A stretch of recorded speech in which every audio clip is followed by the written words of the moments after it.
أما بعد فأعوذ بالله من الشيطان الرجيم بسم الله الرحمن الرحيم وربك الغفور ذو الرحمة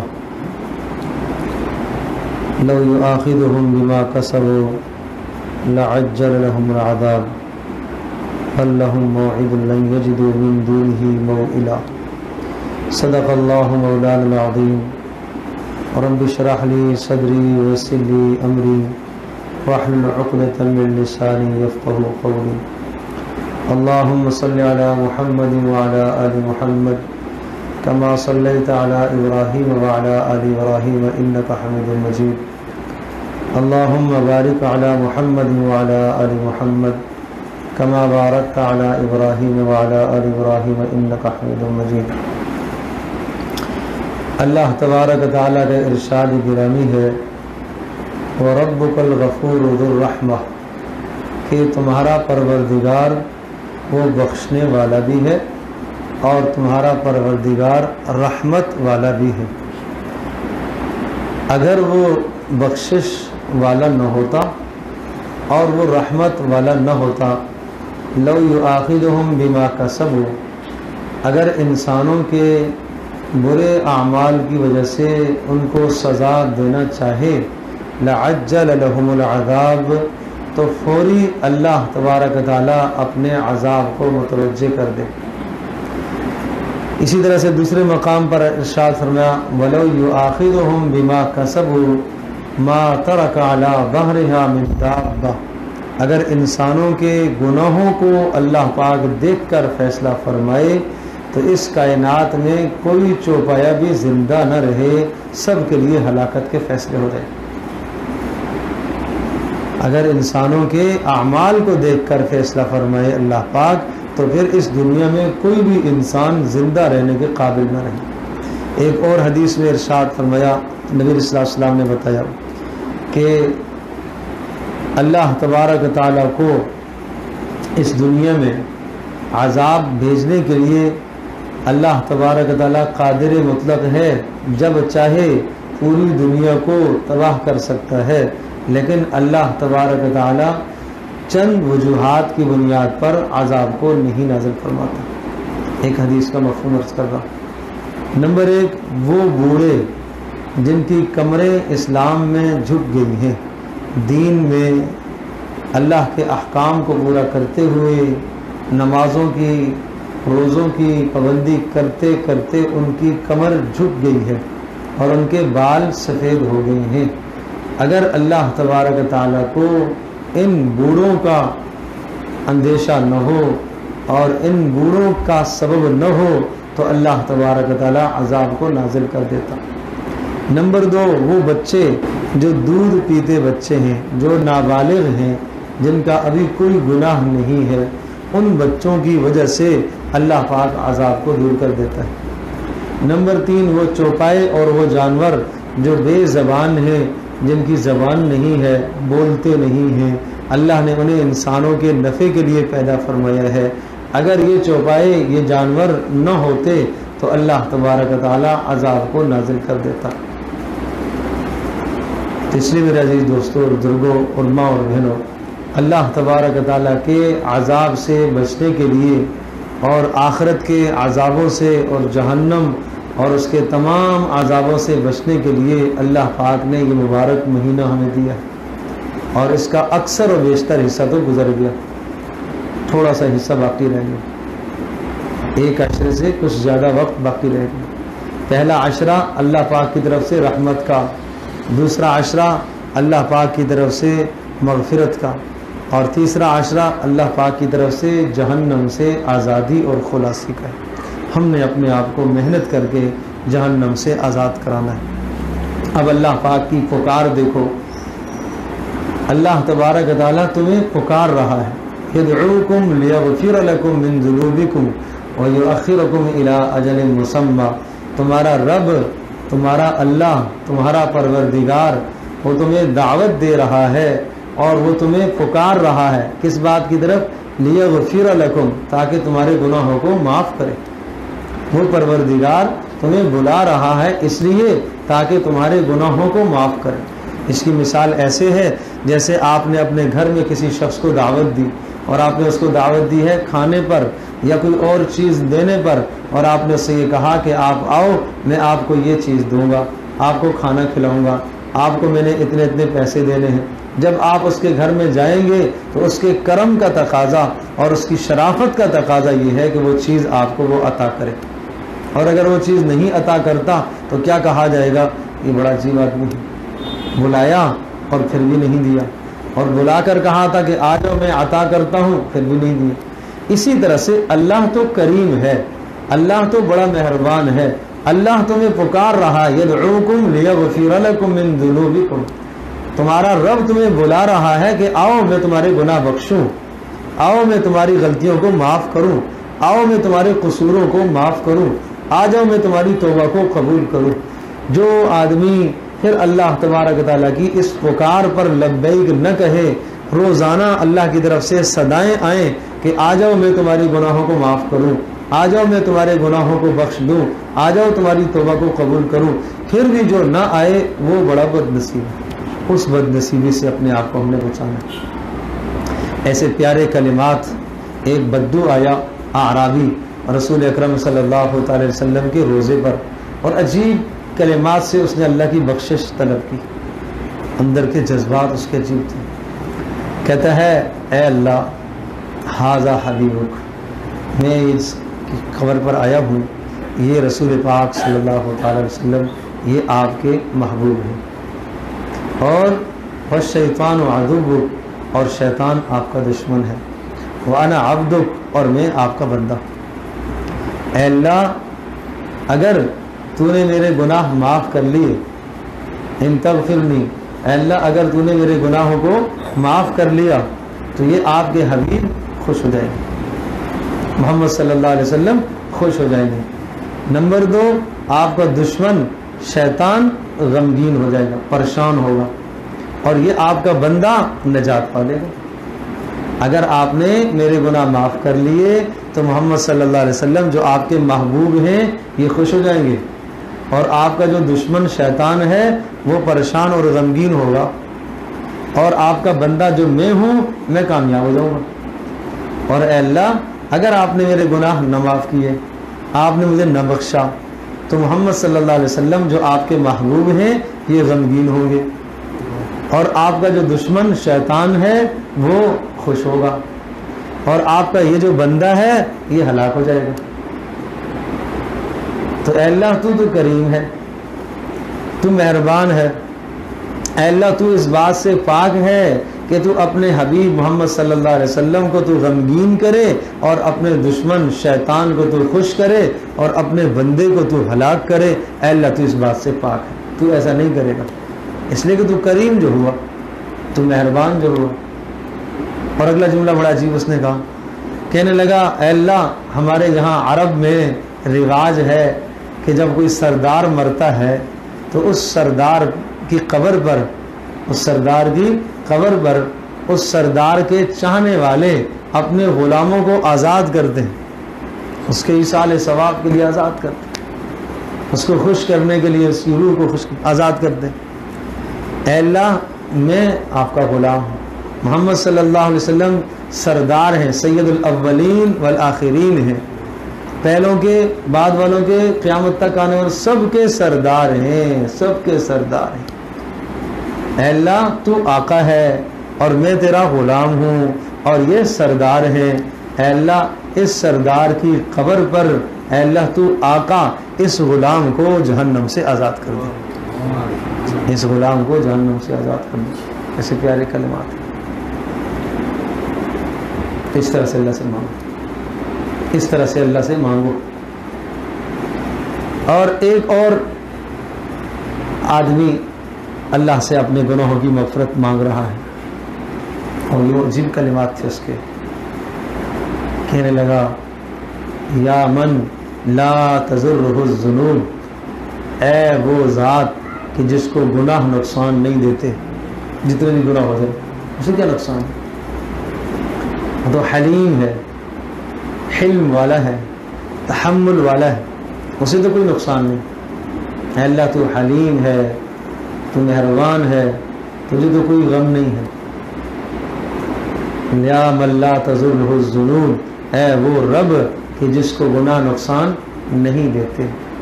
ولا تنقصہ المغفرہ، اے اللہ ہم گناہ گاروں کو معاف کرنے سے آپ کی مغفرت گھٹتی نہیں ہے.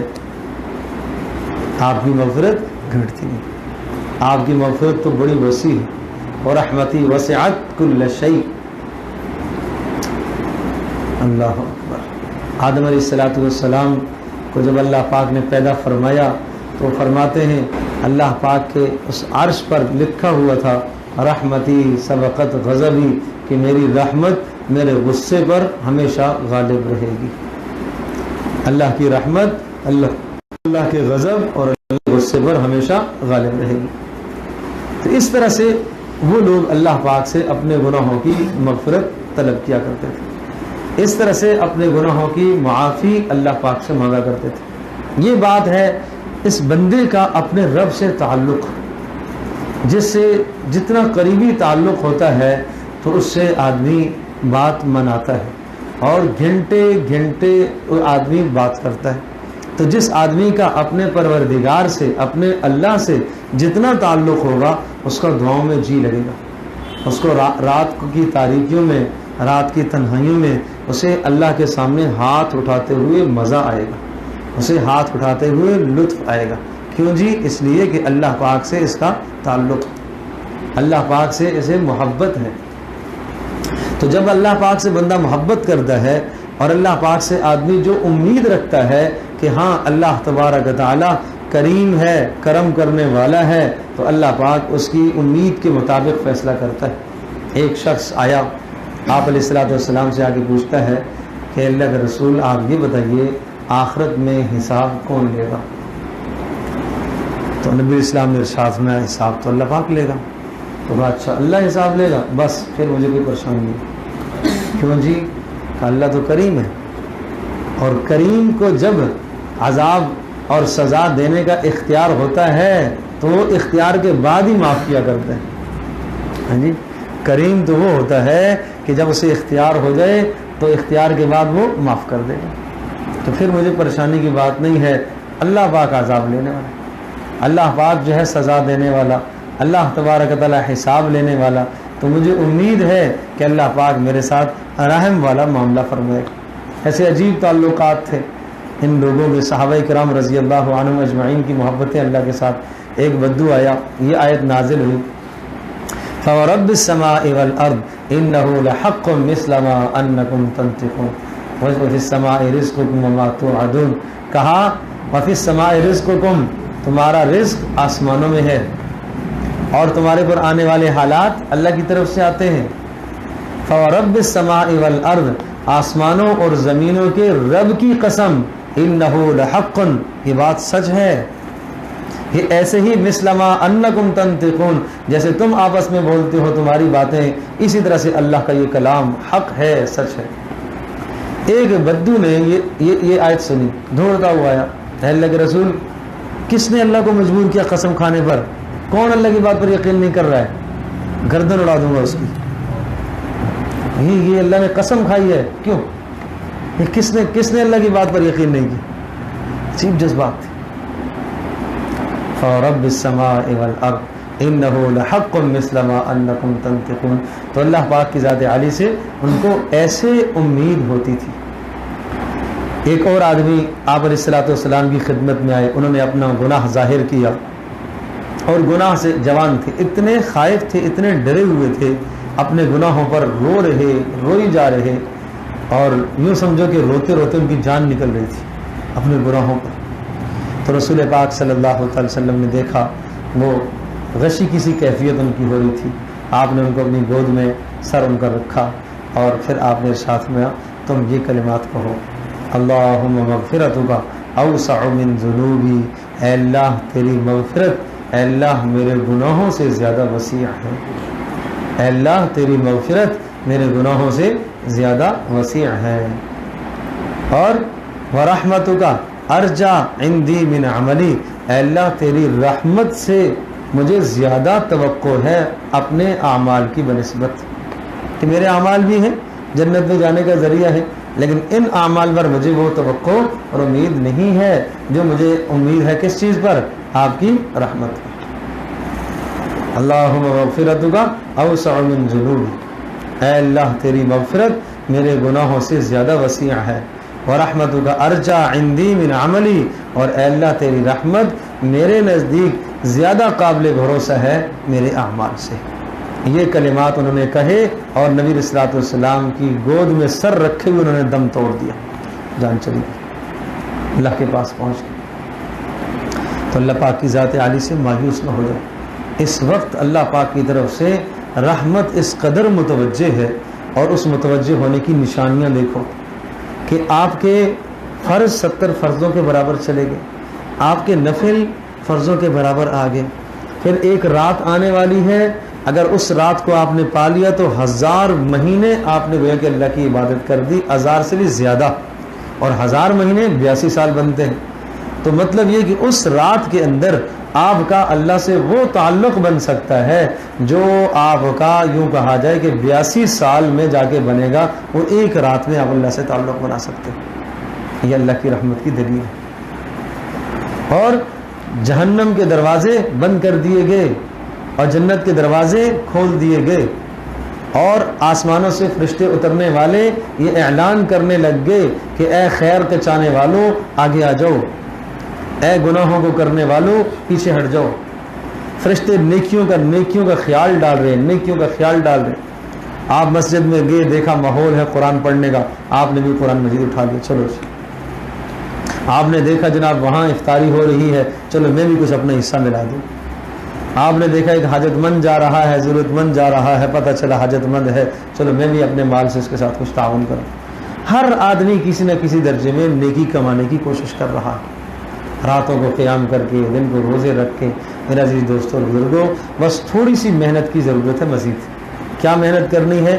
اس مبارک مہینے کے جو ایام رہ گئے ہیں، ایک تو ہم نے گناہ کو نہیں کرنا، کوئی گناہ نہیں کرنا۔ روزہ رکھا ہے نا، تو آنکھوں کا بھی روزہ رکھو، زبان کا بھی روزہ رکھو، کانوں کا بھی روزہ رکھو، اعضاء کے بھی روزے ہیں۔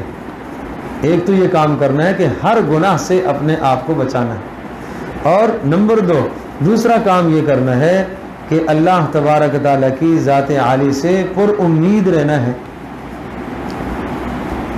اور تیسرا کام یہ عرض کر رہا ہوں، تیسرا یہ ہے کہ جو ایام باقی رہ گئے ہیں ان ایام کو مزید قیمتی بناؤ، ایک لمحہ ضائع نہ کرو۔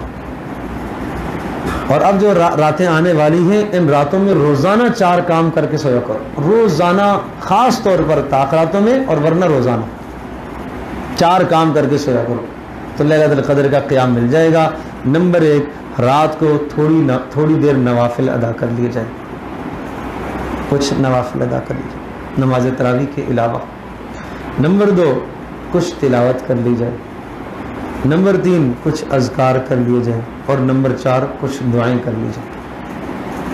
اور دعاؤں میں اور اذکار میں اللہم انک عفو کریم تحب العفو فاعف عنی یا فاعف عنا، اس دعا کو کثرت سے پڑھو، چلتے پھرتے اٹھتے بیٹھتے اس دعا کو پڑھتے رہو۔ تو اس طرح سے ان راتوں کو قیمتی بنانے کی کوشش کریں، تو پھر کہا جائے گا کہ لیلۃ القدر کا آپ نے قیام پایا۔ اور جس شخص نے لیلۃ القدر کا قیام پا لیا، حدیث پاک میں آتا ہے غفر لہ ما تقدم من ذنبہ، اس کے گزشتہ سارے گناہ معاف ہو جائیں گے۔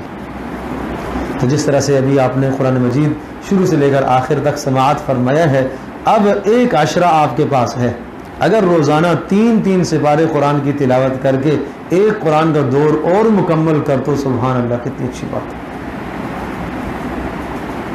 بہت سارے لوگ ایسے ہیں جن کی 25 رمضان کو چھٹیاں ہو جاتی ہیں، 26 کو، کچھ سے پہلے، کچھ آخری عشرہ مکمل چھٹیاں کر لیتے ہیں اپنے کاموں سے، تو اپنے کاموں سے چھٹیاں کر کے ان اوقات کو قیمتی بنائیں، زیادہ سے زیادہ تلاوت کے ساتھ اپنا وقت گزارو۔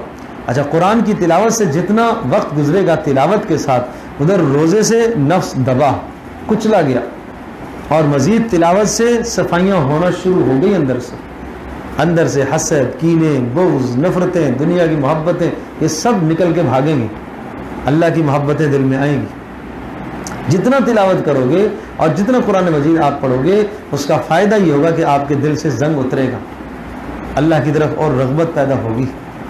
تو اس طرح سے ان راتوں کو بھی مزید قیمتی بنانے کی کوشش فرمائیں، اور اللہ تبارک و تعالیٰ آپ سب کا بیٹھنا مبارک فرمائے، اور جنہوں نے سنا یہاں پر سنایا اللہ پاک ان کا سننا بھی مبارک فرمائے۔